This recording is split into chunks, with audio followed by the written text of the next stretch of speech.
So, my name is Tiffany Dickerson, and I am the owner of Breast Choice Lactation. I am a registered nurse, y'all, and an international registered a registered nurse and an international board certified lactation consultant. That is a lot of freaking letters. What does that mean? It simply means that I specialize in helping you guys give your baby human milk. Simple. And outside of that, I'm also a mom, y'all. So I have a 4-year-old and a 7-year-old. And I got into this work because of my lived experience and my struggles and not feeling like I had the support that I needed whenever I first became a mom. I have been a nurse taking care of babies. And listen, when the breastfeeding happened, I was like, wait a second, what do I do? I had my daughter early at 27 weeks and I left the hospital. We left the hospital. It basically was like, here you go, good luck. And we made it to 15 months. And so I sought out that support and I decided, you know what? I want to be this supportive person for other moms, such as myself, that struggled or that just needed help navigating it. So at the Breast Choice, we have a mission to heal our community holistically through breastfeeding. All right. So I got 30, 45 minutes with y'all. So I'm going to give you guys all I can in these minutes. So we're going to hop right into it. Thank you guys for letting me know where you are in your pregnancy. Also letting me know if you're a first time mom or not. Another thing I love to know about you guys, I want y'all to take a moment and drop one word in the chat that describes how you feel right in this moment about breastfeeding. Excited, scared, frustrated, worried. Let me know. Let's see what y'all got going. Worried, determined. I love that. Clueless. Okay. You're not going to be clueless after this class, though. Stand still. Okay. I like stand still. Here for the knowledge. Okay. Excited. I love it. Confused. Okay. So our agenda is to hit covering the prenatal to the early weeks with four things in mind. Preparation is key in many things in life, practicing, protecting, and then pausing. So when we think about preparation, y'all are already taking a big step in that because y'all came to this class today. So kudos to y'all for being here today. Because you're in this class, it means that you already have a goal to prepare your baby or give your baby human milk by some means necessary. So when we think about preparing ourselves, a lot of people are like, okay, baby shower, what products do I need to get? What breast pump do I need to get? That stuff is all great.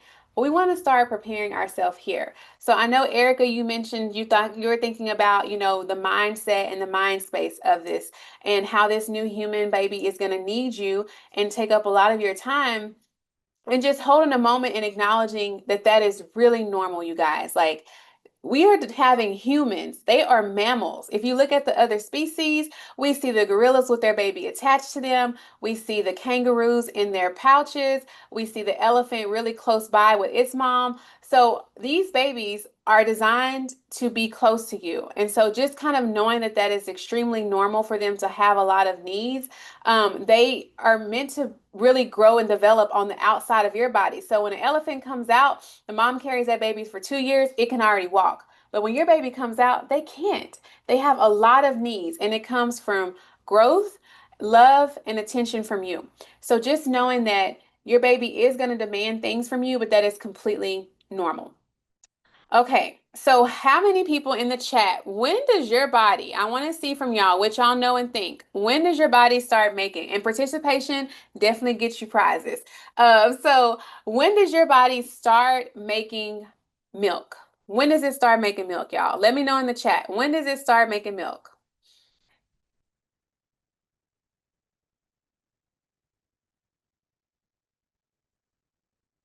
3 to 5 days. Okay. Yep. After birth. Okay. In the third trimester. Okay. 9 months immediately after birth, 3 months. Okay.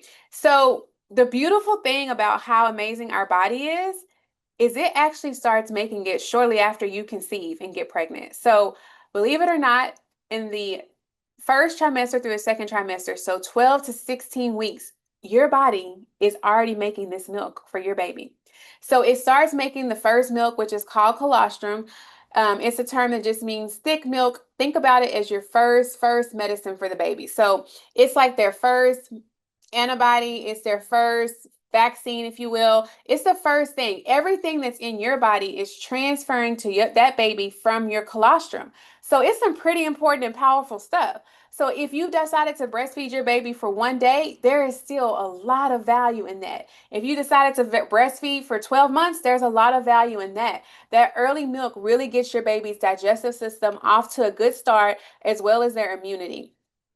And it's created especially from them because it's coming from your body. All right. So we also thinking about preparation. And how many of you guys kind of know where you're going to deliver? You already have your provider team picked out yet? Do you know, are you delivering in a hospital? Or let me know, birth center, at home? Talk to me in the chat, you guys. Let me know. I'm watching it. Okay, Anna Hospital, Haley Hospital, Brittany Hospital. Okay, a lovely birth center. I love that you said that. Hospital. Okay. So thinking about what your birth plan may look like and what your birth and breastfeeding plan may look like, the environment might be a little bit different in both of those settings, but guess what? You're in complete control of how you can make that environment more friendly for your labor and for your breastfeeding. So maybe you want to keep the lights down low. Whenever people are coming in, you want to keep those lights very minimalized. If you're in a birthing center, you might have the diffuser going to set the tone during labor, and you can do those same things through breastfeeding. What does your comfortable breastfeeding space look like? Is it in the baby's nursery with this cute rocker? Is it you got all these wonderful things, but you found nursing in bed is much more comfortable? Is it with a nice little light lamp on? Do you have your LED lights on to help calm your nervous system? What does that calm and comfortable space look like for you guys? So let me know in the chat what your guys' ideas are for some calm and comfortable spaces. Let me know. Where do you find peace at?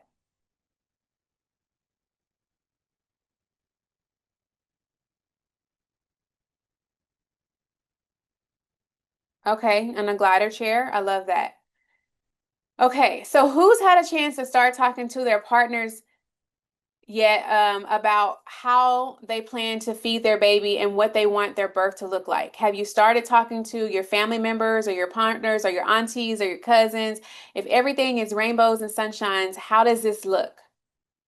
If you haven't, I would encourage you to start having those conversations because sometimes breastfeeding gets challenging. And guess who's going to be right in your ear, reminding you of that goal that you had in mind? So I would take a moment, write down 3 things if you have your paper and pen, 3 reasons why you want to give your baby this human milk. And if you don't have a chance to do it right now, just kind of jot a note to myself, hey, I'm going to find 3 things and 3 reasons why I want to give my baby human milk. And then you're going to share that with a significant person in your life. So whether it's your mom you share that with, whether it's your partner, I suggest you do that. So if this gets challenging or it feels hard to you, you have that supportive person that can remind you of your why. And sometimes we all just need that little push and propel. I remember with my first daughter, I made it to like 9 months and I was like pumping and still nursing. And I was like, you know what? Okay, I've made it to 9 months and I just want to be done with this. It was very exhausting, still pumping for her. And I was talking to my mom about it and I was like, yeah, I'm just, I'm getting tired of like pumping. She's more active now. She's pulling the pump parts apart. And so um, I was sitting in the back area of our house, and all of a sudden I heard the garage door like go up, and my mom walked through the door, and she was like, "How can I show up for you and help you?" And it made such a difference. And she did that for the next week. She showed up every single day in the evenings when my husband went to work and helped me get down that last little pump before bedtime. But that was just the encouragement and support that I needed to be able to propel forward. And then we went on to breastfeed for 15 months. So think about those supportive people. And then I recommend finding a lactation consultant in your area before you have the baby so that if you navigate any challenges, you already have that support. I do virtual visits and I can support you internationally. So I am one of your resources in your pocketbook. Okay. All right. So that kind of completes our little take right there on preparing. So now we're going to go right into practicing. So, what are some things that you guys have heard about when it comes to breastfeeding? Like myths that you might have heard, or things that you're not sure about, concerns, uncertainties? Let me know in the chat. Painful. That's what I was expecting to see in there. Uh-huh. Getting a good latch is hard. Okay. Latching. I'm going to show y'all one of my secret tips. Plus, y'all will get access to my resource list. This is almost like a mini consult for free 99 for y'all today. Not making enough milk. That's a common concern. Absolutely. Consistency. Okay. Exactly. Exactly. It should not be painful. Right. So pain is common, but it's not normal. I'm going to say it again one more time. Pain is common, but it's not normal. So if you're experiencing pain, you should not be experiencing that. You want to make sure that you take the baby off. If you have to keep latching them multiple times until you get a latch that really just feels like kind of a pull tug sensation, you don't want it to feel like someone is pinching. Now, this is a different way that your body is being utilized to feed and nourish a whole human. So it's going to feel like a different sensation. You might even have some soreness, is normal, but pain is not. So when we think about practice making perfect, we want to think about, how can we improve that? Well, one way you can prove it is starting to practice now. So if you guys have dolls are a great little way. I keep dolls on me. So getting a doll and practicing what it feels like. You can even, if you're a good sewer like me, you can cut it open and weigh it down with some kidneys so that you can, some kidney beans, so you can actually see what it feels like to have the heaviness of a real baby. Because this doll is pretty movable, but when you have a baby that got some weight on them, it's going to feel a lot different to move and position them. So I encourage getting, like, these are literally like $10 from Walmart. So getting you a little doll to start practicing with. And then knowing what is normal. So what should a good latch feel like? I saw you guys in the comment talk to me about, a painful latch, but what does a good latch look and what does it feel like? So a good latch is going to be really, really, really wide. It's not going to be right here on the tip. And my biggest secret sauce is when the baby goes to latch, it's not like we're darting at a bullseye, okay? So when you think about going to latch, you actually want this nipple to anchor up to the roof of the mouth. So if you were to take your finger and you were to slide it into your mouth and you keep going, you're going to feel when you first put your finger in there, it's kind of hard. But as you slide it further back into your mouth, you're going to feel a soft spot. That is the place that you want your nipple to land. So if it goes just straight back like this, it's going to go into what I would say is the hard part of the baby's mouth. So kind of think like a dead end. You're just going right into a dead end. And what happens is now it's compressing that nipple really, really, really hard, and you're going to feel that discomfort. The easiest way to help it to go up is when you go to latch, however you have your hand positioned, is to tilt it up just like this. And when you latch the baby, guess what? Now it is tucked in, and the only place that it can go is the roof of the mouth. And you will get an extremely comfortable latch every single time. But that takes practice. Like, I just made it look really, really, really easy. So getting a little baby and putting that baby up against your chest and starting to kind of get used to what it feels like. So I have a couple positions here. I would love to hear from you guys in the chat. Let me know what you guys have heard about positions, seen for positions. Can anybody name this first position right here? The first one?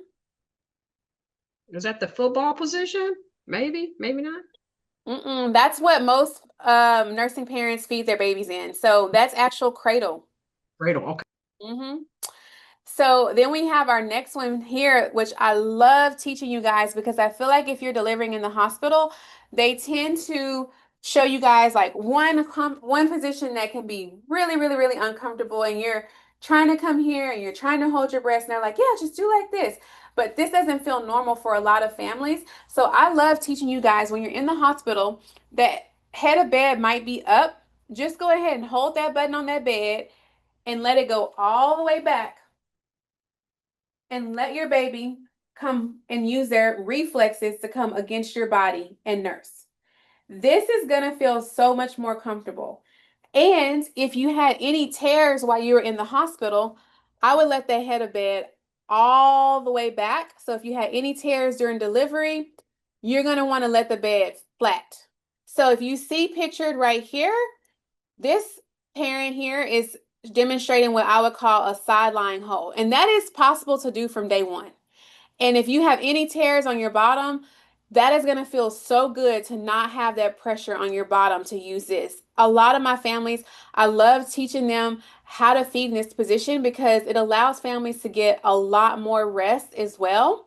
And we teach safe co-sleeping and safe co-sleeping as well. So this is a position that can really help you maximize your sleep and your comfort in feeding. So I love teaching that to our families. And a big thing too is like closeness is your friend. So when we eat our food, our plate is right in front of us. It's not across on the other side of the table. So when your baby is going to eat their food, it should be really close to them. Okay. Your baby shouldn't have their head here and their body like this. By nature, that's going to start to put tension and pull. And that's where a lot of people get into that pain and that discomfort. Absolutely. That lean back I would agree, it is a total game changer. I wish I would have known about the lay back and the lean positions when I was nursing the first time. And then in our third picture, you'll see football. So families that like to use this are families that may be a little bit more endowed. They have larger breasts. It feels a little more comfortable for them. I will teach families if they do have one, they can either use something like I love rice socks. A rice sock is so easy to make. It's great for labor, and it's also great for engorgement and postpartum, which we're going to cover. But you can take a sock, fill it up, and you can put essential oils on it if you want. You can microwave it. You can also put it in the fridge or freezer. But if you have really large breasts, it really helps because guess what? You can put this rice sock right underneath your breast, and now it's going to hold it up and it's going to do so much of the work for you. So if you were to go in football, now you've got support underneath this breast and you haven't had to do anything. So now you can nurture baby much more comfortably. So I love rice socks. Very easy to make. On my YouTube channel, I have me making one. Okay. All right. So we've talked about um, practicing, getting the first latch down, things we should hear. The first day, you're not going to hear a lot of swallows, but it will start to increase very quickly about that third to fifth day. So I saw someone in the chat say milk comes in the third to fifth day. That is true. It will transition from colostrum, but colostrum is milk. So everybody in the chat, put that one time for me because I want to make sure you guys know how amazing your body is. Colostrum is milk. Okay? We do have a question in the chat. Sure. Thank you. Now, she said, I've seen an IBCLC recommend sitting them straight up on their butt or booby. Is that recommended as well? Okay, let me look at her. Sitting them straight up on Mm-hmm. their butt on a boppy. Is this Proper. recommended as well? Oh, yeah. So is this the position you're talking about? Dale? Bell's phone? This is called koala hold. Yes. Is this it? Yes, she's saying yes to that. Yes, so I will use that position sometimes. Um, Instinctually, some babies will nurse a little bit better with that if they have any kind of oral restriction in their mouth, like we hearing trending a lot, like tongue ties. I'll use that. If the mom has a really, or the nursing parent has a really fast flow and the baby just seems overwhelmed by their milk, then I will use this position because gravity is going to work in their favor and the baby's going to be able to handle that faster letdown. So great, great, great. That's one that is a little less utilized, but a complete game changer as well. Absolutely. I use it a lot with my youngest as she got older. It's great for older babies too. Okay, so we've gone so far over preparing and we've gone over practicing. So now we're going to get into protecting. So the science behind the milk. So let me know in the chat, guys, what's one thing you've heard about milk supply that you're not sure if it's true or not? Let me know.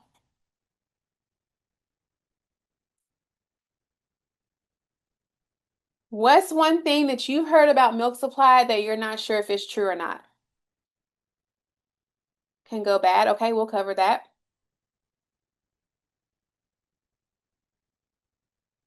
You need to add vitamin D. Well, I can touch on that a little bit for you.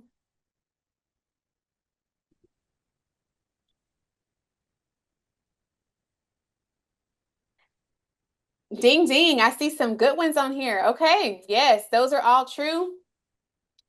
Yep, I see a lot of truth in there. Yep. Okay. So in protecting the milk supply, y'all, it's we're not gonna go deep into the anatomy and physiology, but it literally is like y'all are the restaurant. Okay. So y'all's baby tells your body how much milk to make. So every time this little baby comes up to the restaurant or the restaurant, he or she places an order. And if you have a lot of customers coming into the restaurant, guess what? Your restaurant gonna be bringing in a lot of money or a lot of milk. So the more times we have this baby coming in as a customer and placing an order, we're busy. So we might have to start hiring more workers to keep up with the demand. But if all of a sudden our little customer is not frequenting our restaurant, our body or our restaurant starts to think, do we really need this many workers? Do I really need to make all this milk? Can we go ahead and just shut down this restaurant? And very quickly, your restaurant will go out of business if this little customer is not coming to eat frequently. Okay. So, in the beginning, that looks something like I would say the first day is just very much skin to skin. Enjoy your golden hour, that first hour where y'all are just bonding and you're getting to ooh and ah on this beautiful human and DNA that you have curated. It's a little touch and go, like, I might nurse, oh, might be a little tired. But then that second day, they're gonna do something called cluster feeding. Who in the chat has heard about cluster feeding? Absolutely, Marie, that's correct. Who has heard about cluster feeding? Who dinged that term? It just simply means it's back to back to back to back to back to back feedings. So on the second day, your body is doing some amazing work, guys. So it is going from here to here very quickly. And so when that happens, your body needs very frequent feedings to happen. So imagine me having this big cup here and only sipping out of it a little bit. I'm gonna come to this thing a lot in order to get through this, right? That's what your baby is essentially doing, small sips at a time. And when I get through this and empty it, I'm gonna have to refill it again. And so your breasts are gonna keep refilling. And at some point, I'm realizing, okay, I'm having to refill this thing 3 times a day. So at some point, very quickly, one day, a teaspoon each feeding. By 3 days, a tablespoon. By 1 week, almost 2 ounces.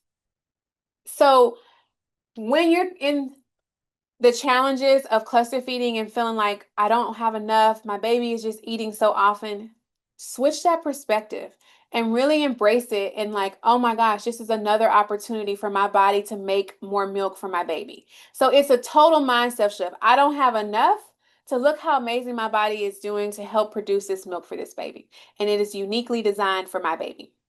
Okay. So if you were to look at this breast right here, which one, so we'll say that this is the left one right here and this is the right one. Which one do you think is going to make more milk? Is it this one right here that's full of milk, or is it this one that doesn't have very much? Left, the empty one. Okay, it's the empty one, guys, because when this is drained like this, as soon as this baby is draining the breast, all of a sudden, whoosh, the body thinks it needs to refill it. So the more that you drain it, the more. So it's just like if you have um a baby that's eating very frequently, that breast is going to be drained a lot more. Okay. So first day might be 8 feedings or so. Second day, honestly, when you're dealing with cluster feedings, it might be 12 to 16, guys. You might feel like you are in the trenches, like, oh my gosh. But remember the perspective. Oh my God, thank you so much, body. Thank you so much. You're so amazing. I speak wonderful things of you. I am enough. My body is enough. Whatever affirmation you need to find to calm your nervous system and to even in the midst of the tiredness and the fatigueness, think about how amazing your body is to be making this milk for your baby. Okay. And then yeah, so that is kind of what we just went over. The analogy is there. Look at the little cute restaurant, y'all. I made that just for y'all. So visual learners, there's a visual to see like what your milk supply and what your body is doing. This is also for my visual learners. Remember, you guys will get access to my slides. If you want to take a picture of it, I do not mind. But this shows you for people that want to see it and then resonate with it a different way. This is what your body is awesome. Look what it is doing. Okay. And I sacrificed this milk for y'all for this picture. Okay. It's actually, yes, it actually is real breast milk from when I was nursing my daughter. So that's the first day, the second day, and this just gives you a visual. So if you do run into an issue of where you have to supplement, this is a great reference guide. Find out from your birth center and from your hospital, add this to y'all's homework list. Do they have donor breast milk? That is a pasteurized milk that you can give in place of a formula. So find out for me, for yourself, if they have donor milk. If they do, this is a great reference guide for how much you want to be feeding that baby if you had to give it for a medical reason, which is usually low blood sugars, sometimes in some instances of jaundice. You've got a Okay, question, chat, before you go further. Um, yes, Marie said, "How often should we be switching sides?" great question. I'm gonna go with it varies. When you're on the first, when you're nursing the first day or two, you're gonna be switching sides at least twice, like offering both breasts. I'm not a big clock watcher. It's just not how I educate families in my practice. You think about the restaurant analogy, and let's just imagine that you're eating off this plate still, and then here comes the waitress, and she just snatches your plate from you because it's been 15 minutes. How would you feel? You would be like, I'm still eating, right? So feed until your baby goes from nice, rhythmic, and vigorous movements to kind of slowing down, maybe even some little quivers there. When you start to see that, they may self detach, or you can gently detach them from the breast, and then I would offer the other side. The one time that I am really like, okay, really try to offer both breasts is during what we call engorgement. And that happens for most first time families from the third to fifth day when your milk is transitioning from that thin colostrum, as you saw in that last visual, to start having more milk. You're going to feel like, I need you to come help me out. Please feed from both sides and help me out so that those breasts can drain and feel softer and you're not dealing with heaviness on the other side that the baby did not nurse on. So, yes, you should offer both sides. If you have a higher breast milk capacity, meaning your breasts just hold more milk, it doesn't mean your breast size. It could be someone with the A cup. They just have a lot of milk ducts and their breasts hold more milk. You may be a nursing parent that can get away with less feedings. And you may be able to just feed your baby what we call block feeding, meaning just one side this nursing session, then the other session, I'm going to go to this side. So there are exceptions. And then are those quantities full day or they are, thanks, great question, Emily. Those are per feeding session. Great question. All right. So we are in the milk flow in the first 48, guys. So we talked about those frequent feedings. It's normal for your milk to have to transition. And we've already talked about cluster feeding. So let's keep, oh, I'm going the wrong way. All right. Oh, why am I going backwards? Okay. There we go. All right. So, what are some ways that you can protect your milk supply? So, switching sides, there's that question that just got asked. So, you may have to offer both breasts. This is not the time, you guys, to go on this diet. You actually need an extra 300 to 500 calories when you are nursing and making great snacks. So, on my website, I actually have a blog where I talk about how to make these lactation balls. While they're great and they have some things in it that are lactogenic, they meaning they help your body make more milk. They're actually very just nutrient dense, which is why I love them. So check that out for sure. It's on my resource section, which you guys will get. Switching and feeding often. Yeah, just some of these things. So, how do you know your baby's hungry? Look for their cues. Maybe I'm smacking on my hand. It's kind of when our tummies start talking to us. Your baby's going to communicate early. Crying is a late sign of hunger. All right, so now we go into pause, okay? So slowing down is really needed in postpartum. And I think we live in a culture where, fast paced is really pushed on us like, okay, hurry up and have the baby. Then when is this baby coming out?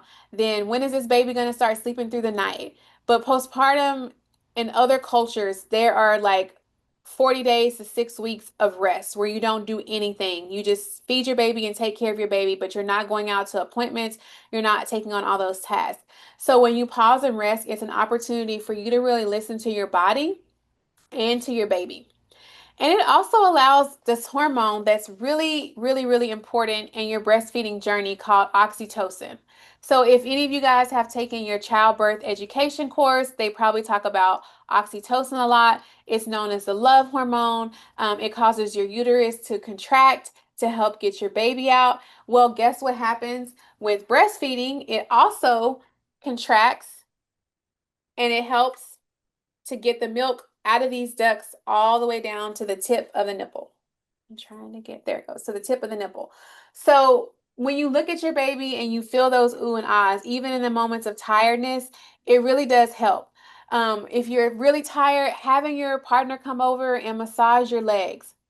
We talked about the environment. Maybe it's turning and dimming the lights down. Is it a certain song that really makes you feel good? Is it making a warm cup of tea that puts warm feelings into you? Whatever those things are, that's going to really promote your milk flow and encourage you to have a higher milk supply. Okay. And then there's also this time of pausing for help. When do I know I need to get help? The question that I get asked so much is, how do I know if I can't see it that my baby is getting enough? We're looking for diaper counts, guys. So, a really easy analogy is for the first 3 days, the day old that your baby is how many wet and dirties. So, day one wet and one dirty diaper. Day two, two wet and two dirty diapers. Day three, any guesses? Three Three wet and and three three. dirty. Yes, and so they're gonna be like this black color, then they're gonna change to like the stool is gonna change to like a brownish green, and then it's gonna go yellow. And when it goes yellow seedy, it should stay that way until you start solids. So solids are not usually introduced until 6 months. Okay, and then we're looking at weight gain. So put in the chat, do you expect the baby to lose weight or not in the first couple of days? Is that baby gonna lose weight in those first couple of days? Let me know in the chat. Okay. Does anybody know when we get concerned, how much weight can they lose? Nope, Emily, for the first couple days, it is actually okay for them to lose weight because guess what? When they come out, they are really wet, right? And they have this cheesy vernix on their skin. Well, they go to dry them off, and then guess what they just dried off? Oh, there's some weight right there. So they're going to lose it. Plus, they pee and they poop, so they're going to lose some of that weight. And they have a full 2 weeks to get back to their birth weight. So as long as they get back to their birth weight and they're having a good weight gain of 5 to 7 ounces a week for the first 2 months, you guys are rocking and rolling. You're doing great. Are they content? Do they calm after they've nursed? Look for those things. If you're having cracked nipples or persistent pain or engorgement that you can't get through, so engorgement happens on that third to fifth day when your milk volume gets higher and your body is trying to make all of this wonderful milk and the breast tissue just swells up, body gets really excited, all the blood rushes to it. So, what are some things, if you've ever hit or had a swollen extremity or body part, what are some things that you do for the swelling? Let me know in the chat. What do you do when something swells up and it's uncomfortable? All right, y'all are on the money. So I want you to think about Elevate is actually a great one, and so is ice. So an easy way to get through engorgement, you got your rice sock that we talked about. It's a mix. You might hear warm and cold. Warm is really helpful. Think about the thick colostrum. Warm is for the baby. It's to get the milk out from here all the way down to here. It's thick like honey to get it to your baby. But the ice, that is strictly for you. That is comforting for you. So now I've got this nice rice sock. I've had it in the freezer. My baby has finished nursing. It goes perfectly across my breast and my chest. It's going to get the swelling down. So that's a great tool. You can even put some essential oils on here like lavender to just kind of soothe and relax you. If you need some pick-me-ups, you can do some sweet orange to give you some energy as well.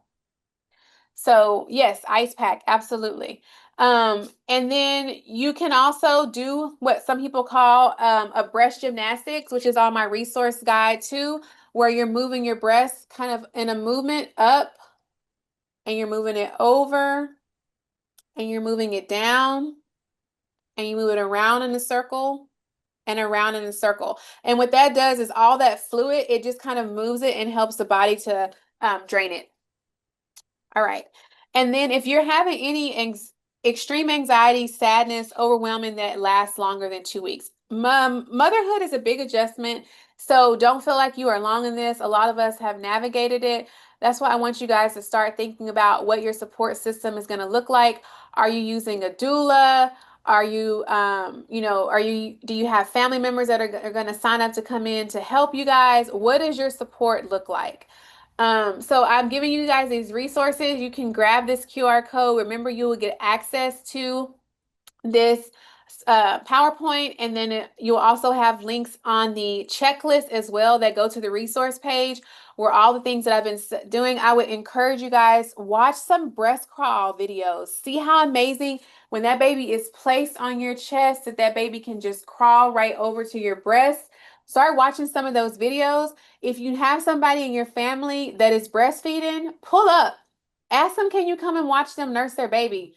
We are humans, y'all. We learn so much by modeling and by seeing other people do it. This is a time to seek out those opportunities to see if you have a family member that would be comfortable with you watching them to nurse. And then just want to share with you guys, if you are navigating some nipple trauma, this is real damage that a client gave me permission to share with. So some winners today will get one of our sampler kits. This happened in 2 days, guys. So this is not normal. But we utilize our products. So we use our soothing healing mist that has calendula in it, and we use our double heal oil that has black seed oil and calendula and jojoba oil. And her nipples were literally healed in 2 days. So we recommend our families to get this starter kit. Inside of it, it comes a calendula spray. It also has our Mama Flow roller that has these amazing essential oils, lavender, frankincense. It has fennel to help with milk production. You can rub this all over your breast. It will help if you're back at work and you have any clogged ducts. Great resource there. And then we also have our double heal oil that will heal those damaged nipples. So we will have some winners of our products today. We have our nipple butter. So Rita, how are we going to do our winners? I got gift Well, to give away. okay, all right. So what I'm going to do is I'm going to write down a number, Okay. sheet of paper, and then whoever gets the number that I wrote down will be the winner of the first gift. Okay.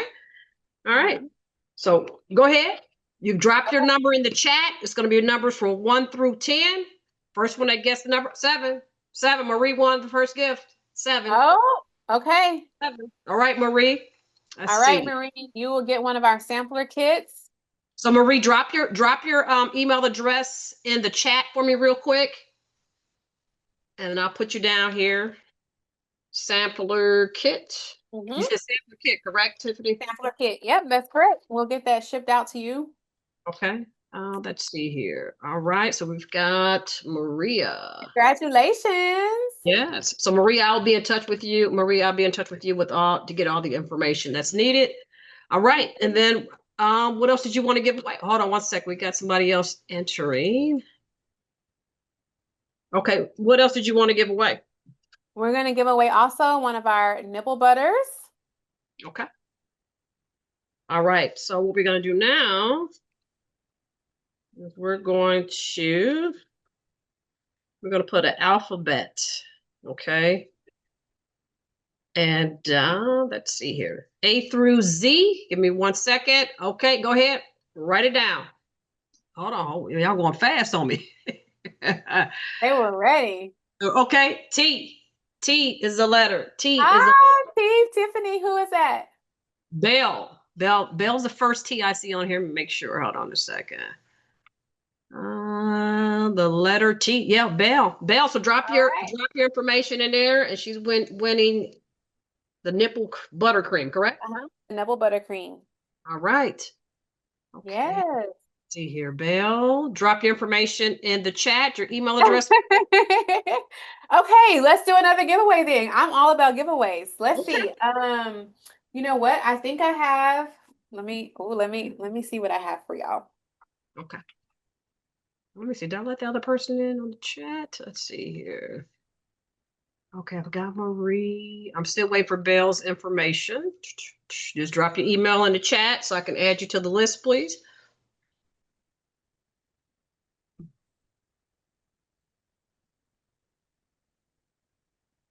All right, we have talked about engorgement care.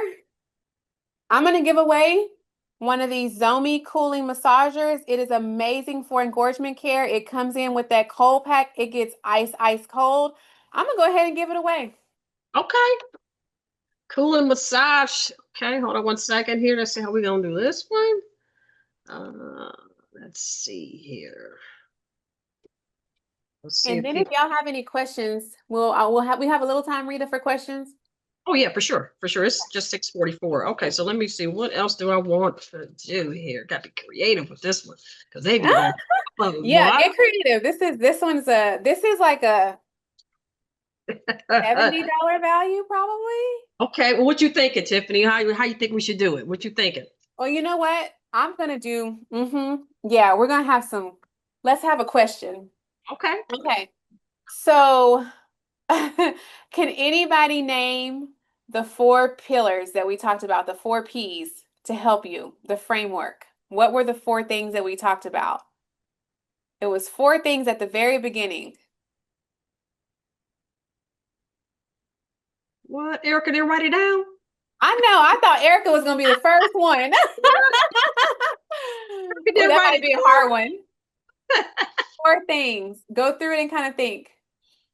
Okay. down. Uh-oh. Somebody's Uh-oh. getting close. Oh, wait. I think I see it. I think I see it. Yep, Erica.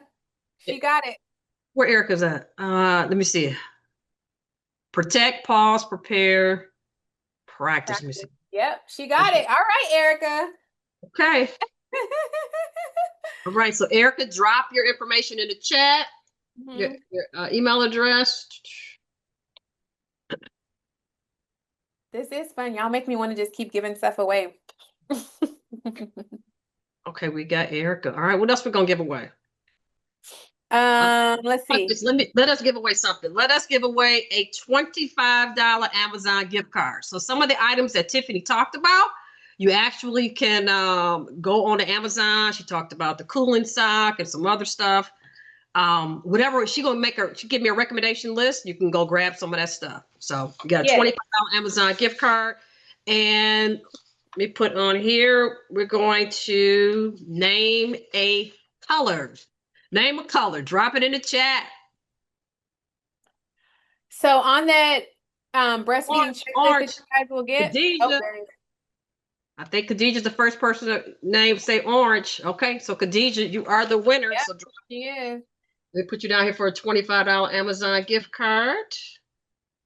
So on the breastfeeding checklist that you guys will get, there's access to my Amazon storefront with all my fave products on there. So great opportunity there to utilize that. If you're not sure what to get, you have questions about some things that may support you, they're on that list. Okay, all right. Let's see here, Khadijah. All right, we're gonna give away one more prize on our side. We're going to give away another one of those, the sample kit. So give me 1 second.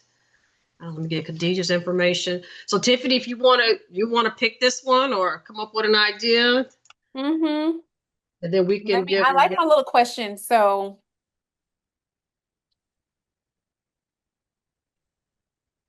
okay. okay, let's do a true or false. Okay. All right.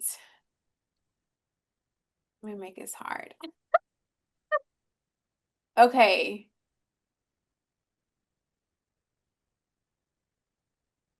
You,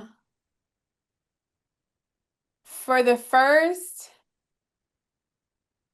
40 days, you need to have at least 8 to 12 nursings or milk removals, meaning nursings or pumpings, to be successful and have a full milk supply. Oh, y'all are quick.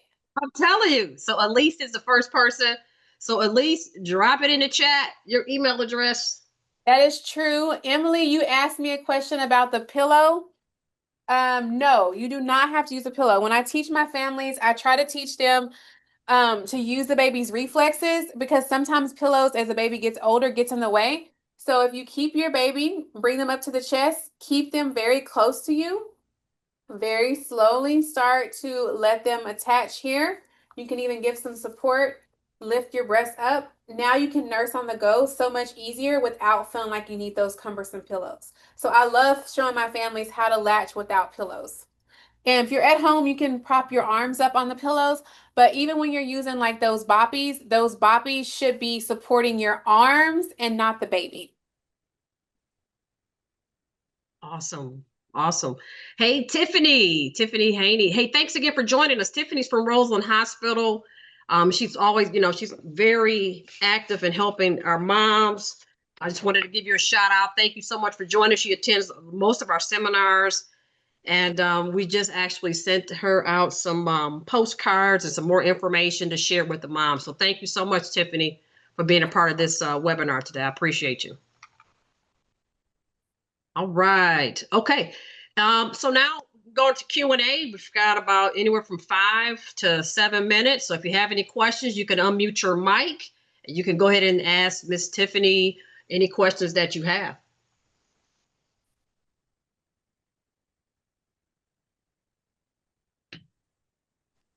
Hey, Miss Tiffany, I have a question. This is Elise. Yes, hi, Lise. Hi. I was a little late, so I'm curious. Will there be a playback from the beginning by any chance, or Miss Lise, I Absolutely. got you. Yes, there is. okay? Absolutely. Would it be like via email or Yes, ma'am. So to answer your question, it's going to be uploaded to our YouTube channel, Mommy Care Kits YouTube channel. I'll okay? send you out the email with the replay information, and it's going to have the link to the YouTube channel. It's going to have this presentation, and Okay. then whatever else Tiffany wants to give us, we'll add it to the email, and then all of her contact information. So if you want to get a hold of her, you got questions, her website, all that information will be inside of the email. And you should have that sent over. I give it a couple of days. Okay. Okay. Thank you. You're welcome. Mhm. Congrats again to you. Thank you. Yes, congrats. Okay, Erica, I see you in the chat. Does milk production begin to slow as the baby reaches older months? Yes, it does, because your baby's needs start to change. So does the composition of your milk.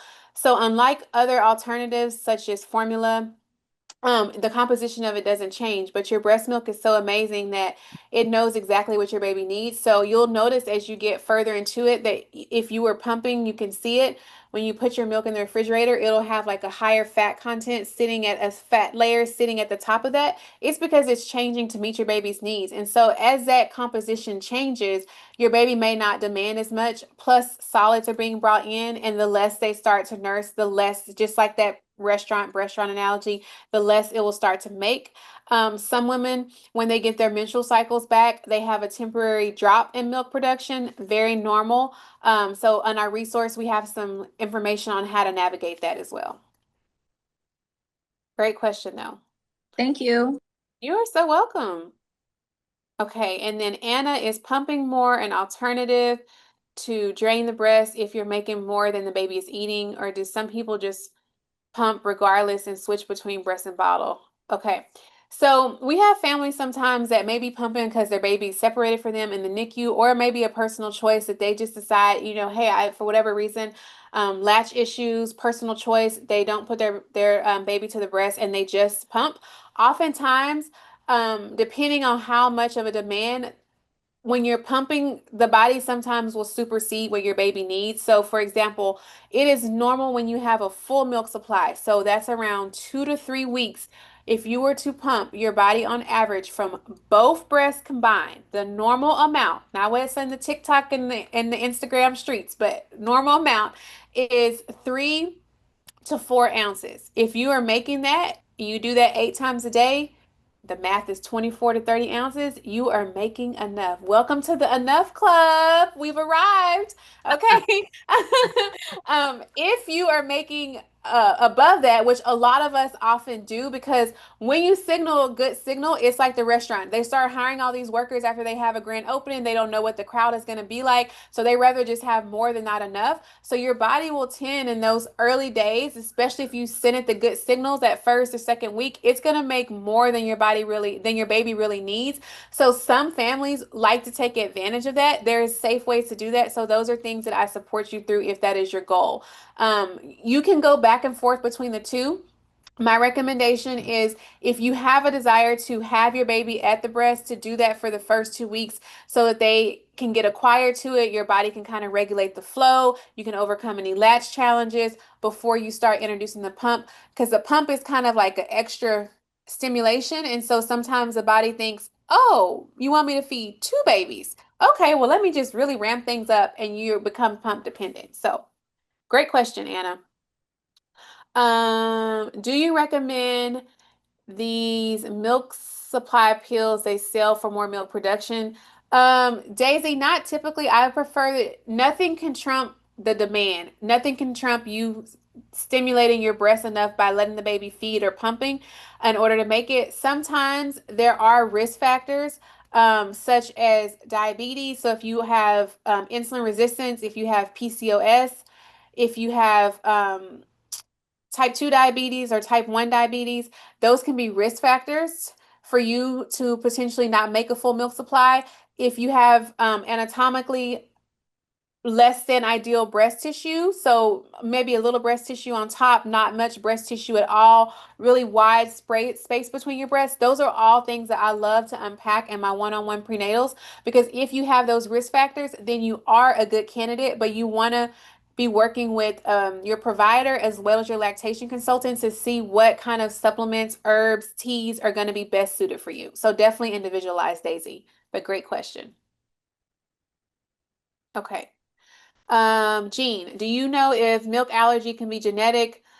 3 other kids were allergic to mother's milk. Could this, oh, that's a loaded question. Could this probably have an allergy? Use mother's donor embryos. Okay, so from, okay. So to have true galactosemia, which is a true, like, it's almost like a medical, it's almost unheard. They have to go on a very specialized formula. But if your baby has sensitivity to the cow's milk protein in your milk, all that nursing or that pumping parent has to do, or that perping person, if you're using surrogate, it just depends on what's going on. They just need to remove certain sensitivities, and sometimes it is a lot of detective work. When you can remove those from the diet, then the baby's symptoms resolve. But you do not have to take breastfeeding out the equation unless they truly are diagnosed with a condition called galactosemia. So my youngest had that cow's milk protein intolerance. So I know all about it. You're welcome. If you want more about it, I put a lot of stuff out. I think something's on my TikTok about it and on my Instagram about cow's milk protein, meal ideas. I have a whole guide on it because that was me for 2 years. So yeah, it can still be done. All right. Maybe this is our last one, Rita. When Here, breast, how long can you store milk? how long can you store milk? Great question. Okay, so according to the CDC, just remember the 4-4-4 rule. So it can be stored 4 hours on the countertop. So safe within 4 hours, up to 6 hours. So 4 days in the fridge. So 4 to 7 days. 4 days if you keep it in the refrigerator. And then it can be 4 to 6 months in the freezer. So if you remember 4-4-4, you'll remember all the different rules. So 4 to 6 months in the freezer. And then when you're putting it in the freezer, try, if you have a swinging door or you have a drawer, try to put it towards the back, because the more you open that, it's getting exposed if it's right at the front. So if you can put it in the back, if you are blessed and have a deep freezer, then it will last up to 1 year in the deep freezer. And there's not enough evidence that says what happens after a year, if it's still safe or not. And then Cassandra has a question. When breastfeeding, when is it okay to get on birth control, like an IUD? So delaying as long as you can is going to help you keep your milk supply. If you get an IUD before 6 weeks, it will, it's not a matter of if it will, it's just a matter of when. It will definitely affect your milk supply.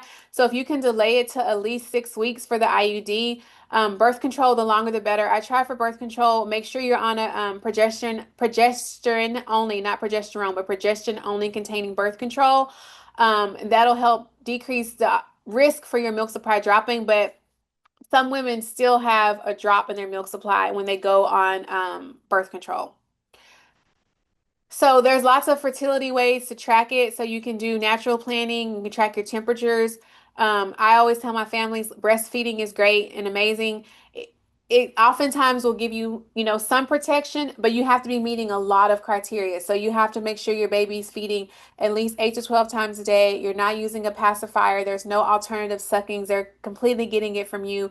You're keeping middle of the night feedings in there. If you're doing all those things, you will get some protection and natural fertility of not getting pregnant, but that's very limited in its capacity. So I would definitely make sure you're watching. If you have not gotten your cycle back, but you see your mucus changing, and it becomes egg white and sticky, you're fair game to get pregnant if you're having intercourse. So I educate my families on that because I love repeat clients, but when I have repeat clients and they're in shock about it, I'm like, what did we talk about?